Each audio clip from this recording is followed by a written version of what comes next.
அஸ்ஸலாமு அலைக்கும் வரஹ்மத்துல்லாஹி வபரகாத்துஹு. கனாவில் கண்ட காதலர்.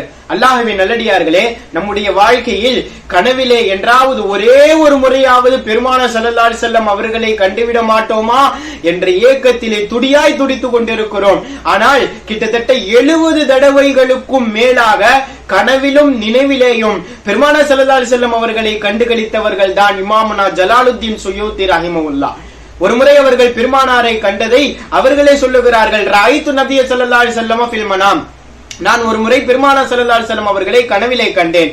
அப்பொழுது என்னை பார்த்து நாயகம் செல்லமாக சொன்னார்கள், யா ஷைഖல் ஹதீஸ், ஹதீஸுடைய ஷேഖே என்று என்னை அழைத்தார்கள்.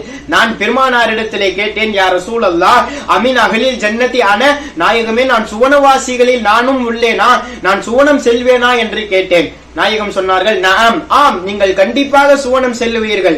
அடுத்து நான் கேட்டேன், மின் கைரி அதாபின் யஸ்பிகு, நாயகமே அந்த சுவனத்திற்கு செல்லுவதற்கு முன்னால் ஏதாவது எனக்கு தண்டனை தரப்படுமா என்று நான் கேட்டேன். நாயகம் சொன்னார்கள், லகதாலிக, உங்களுக்கு அது கிடையாது, தண்டனையே இல்லாமல் நீங்கள் நேரடியாக சொர்க்கத்திற்கு செல்லுவீர்கள் என்பதாக நாயகம் சொன்னார்கள்.